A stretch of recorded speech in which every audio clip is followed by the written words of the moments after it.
திமுக அரசு பொறுப்பேற்ற 4 ஆண்டுகளில் தமிழகத்தில் சிறு குறு நிறுவனங்கள் 14 லட்சத்திலிருந்து 17 லட்சமாக உயர்ந்துள்ளதாக சட்டப்பேரவைத் தலைவர் அப்பாவு தெரிவித்துள்ளார். நெல்லை மாவட்டம் பாளையங்கோட்டை தூய யோவான் கல்லூரியில் நடந்த தனியார் துறை வேலைவாய்ப்பு முகாமில் சட்டப்பேரவைத் தலைவர் அப்பாவு கலந்து கொண்டார். தொடர்ந்து விழாவில் பேசிய அவர் 2011, 2021 வரை தமிழகத்தில் 9 தொழில்நுட்ப பூங்காக்கள் மட்டுமே இருந்தது. இந்த 4 ஆண்டுகால ஆட்சியில் 32 தொழில்நுட்ப பூங்காக்கள் ஆரம்பிக்கப்பட்டுள்ளதாக கூறினார். கடந்த 10 ஆண்டு காலத்தில் 25 தொழிற்பேட்டைகள் இருந்த திமுக ஆட்சி பொறுப்பேற்ற பிறகு புதிதாக 28 தொழிற்பேட்டைகள் தொடங்கப்பட்டுள்ளதாகவும் கூறினார். வரி வசூலின் போது அதிகாரிகள் அடாவடி நடவடிக்கைகளில் ஈடுபட்டால் கடும் நடவடிக்கை எடுக்கப்படும் என்று அமைச்சர் முத்துசாமி எச்சரித்துள்ளார். ஈரோடு மாவட்ட ஆட்சியர் அலுவலக கூட்டரங்கில் அனைத்து துறை அலுவலர்களுடனான ஆய்வுக் கூட்டம் ஆட்சியர் ராஜகோபால் சுன்கரா தலைமையில் நடைபெற்றது. இதில் அமைச்சர் முத்துசாமி கலந்து கொண்டு இந்த ஆண்டு நிதிநிலை அறிக்கை மற்றும் சட்டமன்ற கூட்டத்தில் தெரிவித்த திட்டங்கள் அனைத்தும் விரைவாக செயல்படுத்தப்படுவதற்கான நடவடிக்கைகளை மேற்கொள்ளுமாறு அதிகாரிகள் அறிவுறுத்தினார். பின்னர் செய்தியாளர்களிடம் பேசிய அமைச்சர் முத்துசாமி மாநகராட்சியில் உயர்த்தப்பட்ட வரிகள் குறித்து ஆய்வுகள் நடத்தப்பட்டு வருவதாகவும் வரி வசூலின் போது அதிகாரிகள் அடாவடி நடவடிக்கைகளில் ஈடுபட்டிருந்தால் கடும் நடவடிக்கை எடுக்கப்படும் என்றும் தெரிவித்தார்.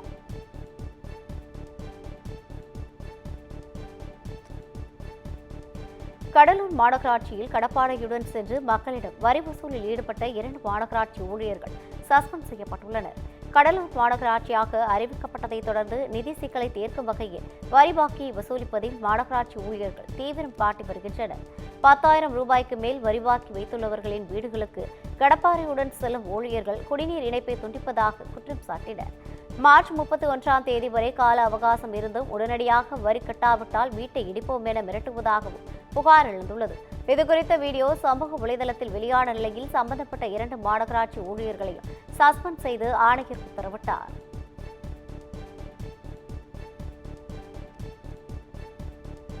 வேலூர் மாவட்டம் கேவிக்குப்பம் அருகே மின்கசிவு காரணமாக ஏற்பட்ட தீ விபத்தில் வீட்டிலிருந்த 70 வயது மூதாட்டி சிகிச்சை பலனின்றி உயிரிழந்தார். கேவிக்குப்பம் அடுத்த மேல்மாயில் சாலையில் உள்ள மாடி வீட்டில் யசோதா என்ற மூதாட்டி வசித்து வந்தார். நேற்று அவரது வீட்டில் மின் வயரில் திடீரென மின்கசிவு ஏற்பட்டு தீ பரவியது. மூதாட்டி உடலிலும் தீ பரவியதால் வலி தாங்க முடியாமல் அவர் கூச்சலிட்டதால் அக்கம்பக்கத்தினர் போலீசார் மற்றும் தீயணைப்புத் துறையினருக்கு தகவல் தெரிவித்தனர். இதையடுத்து அங்கு வந்த தீயணைப்புத் துறையினர் நீரை பாய்ச்சி அடித்து தீயை அணைத்தனர். பின்னர் தீ காயங்களுடன் மீட்கப்பட்ட மூதாட்டியை மருத்துவமனையில் அனுமதித்த நிலையில் அவர் சிகிச்சை பலனின்றி உயிரிழந்தார். இச்சம்பவம் குறித்து போலீசார் வழக்கு பதிவு செய்து விசாரணை மேற்கொண்டு வருகின்றனர். கோவை மாவட்டம் ஹோப்ஸ் கல்லூரி சிக்னல் அருகே சாலையின் ஓரத்தில் அமைந்திருந்த மின்வாரிய பெட்டி திடீரென தீப்பிடித்து எரிந்ததால் பொதுமக்கள் அச்சமடைந்தனர்.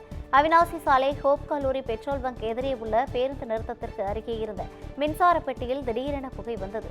இதனால் பேருந்துக்காக காத்திருந்தவர்கள் அலறி அடித்துக் கொண்டு ஓட்டம் பிடித்தனர். சிறிது நேரத்தில் அது தீப்பற்றி எரிய தொடங்கியதால் அக்கம் பக்கத்தினர் தீயணைப்புத் துறையினருக்கு தகவல் தெரிவித்தனர். தீயணைப்புத் துறையினர் வருவதற்கு முன்பே அங்கிருந்த கடைகளிலிருந்து தீயணைப்பு கருவியை கொண்டு அங்கிருந்தவர்கள் துரிதமாக செயல்பட்டு உடனடியாக தீயை இணைத்தனர். இதனால் அப்பகுதியில் பெரும் பரபரப்பு ஏற்பட்டது.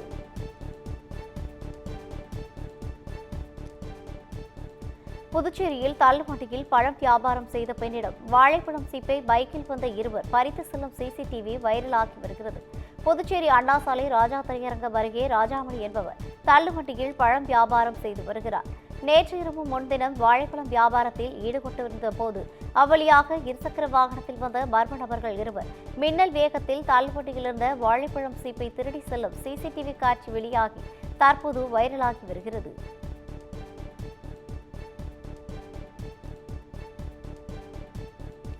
திருப்பத்தூர் மாவட்டம் ஆம்பூர் அருகே மலைக்குன்றில் ஏற்பட்ட திடீர் தீ விபத்தில் அரிய வகை செடிகள் எரிந்து சேதமடைந்தன. திருப்பத்தூர் மாவட்டத்தில் கடந்த 1 வார காலமாக 100 டிகிரி பாரன்ஹீட் அளவிற்கு வெயில் வாட்டி வதைத்து வரும் நிலையில் மலைக்குன்றுகள், காடுகள் அனைத்தும் வறட்சி மற்றும் காய்ந்து காணப்படுகிறது. இந்நிலையில் அங்குள்ள ஆம்பூர் நகராட்சிக்கு உட்பட்ட கண்ணதாசன் நகர் பகுதியில் உள்ள பெருமாள் கோவில் மலைக்குன்றில் ஏற்பட்ட தீ மலமளவென பரவி குன்று முழுவதும் எரிய தொடங்கியது. இதுகுறித்து அப்பகுதியினர் அளித்த தகவலின் பேரில் வந்த தீயணைப்புத் துறையினர் மற்றும் காவல்துறையினர் தீயை கட்டுக்குள் கொண்டுவர போராடினர். ஆனால் தீ கட்டுக்குள் அடங்காததால் தண்ணீரை ஊற்றியும் செடிகளை உடைத்தும் அணைக்கப்பட்டது. இருப்பினும் அரிய வகை செடிகள் தீயில் எரிந்து நாசமடைந்தன.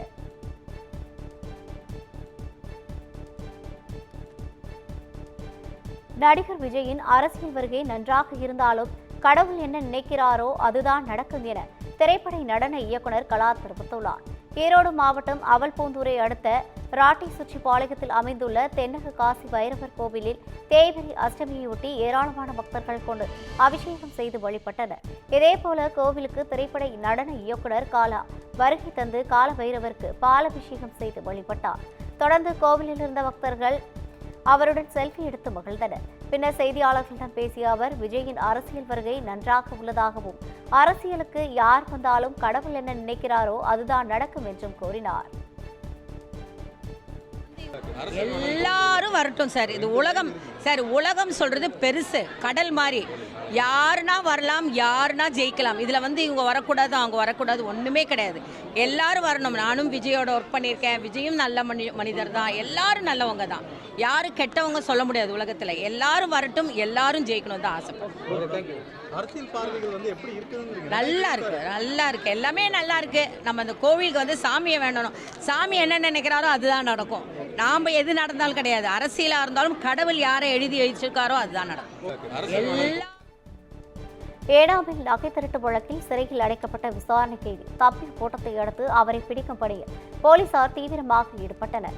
ஏனாம் பிராந்திய அனந்தலட்சுமி என்ற மூதாட்டியின் வீடு வாடகைக்கு உள்ளதா என கேட்க சென்ற கனகலா வெங்கடேஸ்வரலாவு மூதாட்டியின் கழுத்தில் இருந்த நகை மற்றும் கையில் இருந்த வளையலை கழற்றி திருடி சென்று விட்டனர். புகாரின் பேரில் ஏனாமைச் சேர்ந்த கனகலா வெங்கடேஸ்வரலாவுவை போலீசார் கைது செய்து சிறையில் அடைத்தனர். இதில் ஏனாம் சிறையில் பெயிண்டிங் பணி நடைபெற்று வந்த நிலையில் அதனை பயன்படுத்தி விசாரணை கைதியான கனகலா வெங்கடேஸ்வரலு தப்பி சென்றனர். இதையடுத்து தப்பி சென்ற அவரை பிடிக்கும் பணி தீவிரமாக நடைபெற்று வருகிறது. மின்சார ரயில்களில் செல்போன் திருடும் பெருங்களத்தூரைச் சேர்ந்த வலை திருடனை கைது செய்த ரயில்வே போலீசார் அவரிடமிருந்து 1 லட்சம் மதிப்புள்ள 5 செல்போன்களை பறிமுதல் செய்துள்ளனர். குமாரசாமி என்ற நபர் ஓடும் மின்சார ரயிலில் கூட்ட நெரிசலை பயன்படுத்தி செல்போன்களை திருடி வருவதை வாடிக்கையாக வைத்துள்ளார். இந்த அவரை கையும் களவுமாக பிடித்த தாம்பரம் ரயில்வே போலீசார் 1 லட்சம் மதிப்புள்ள 5 ஆண்ட்ராய்டு செல்போன்களை பறிமுதல் செய்து சிறையில் அடைத்தனர். குமாரசாமி மீது ஏற்கனவே மாம்பலம், எழும்பூர் உள்ளிட்ட இரும்புப்பாதை போலீஸ் தலா 4 வழக்குகள் உள்ளது குறிப்பிடத்தக்கது. திமுக அரசு மத்திய அரசிடம் பெற்ற நிதிகள் குறித்தும் திட்டங்கள் குறித்தும் வெள்ளை அறிக்கை விட வேண்டும் என பாஜக தேசிய இணை பொறுப்பாளர் சுதாகர் ரெட்டி தெரிவித்துள்ளார். திருச்சி விமான நிலையத்தில் செய்தியாளர்களிடம் பேசிய அவர், தமிழ்நாட்டில் முதலமைச்சர் மு.க.ஸ்டாலின் மற்றும் காங்கிரஸ் கட்சியினர் மக்களிடையே பொய்யான தகவல்களை பரப்பி வருவதாகவும் மக்களை திசை திருப்பும் விதமான பொய்யான தகவல்களை ஒட்டுக்காக திமுக அரசு பரப்பி வருவதாகவும் குற்றம் சாட்டினார். தமிழ்நாட்டில் தொடர்ந்து கொலை, கொள்ளை, பாலியல் வன்கொடுமை, மணல் கொள்ளை, ஊழல் தொடர்ந்து நடைபெற்று வருவதாகவும் தேர்தல் நேரத்தில் கொடுத்த எந்த வாக்குறுதியையும் திமுக முழுமையாக நிறைவேற்றவில்லை என்றும் சுதாகர் ரெட்டி கூறினார்.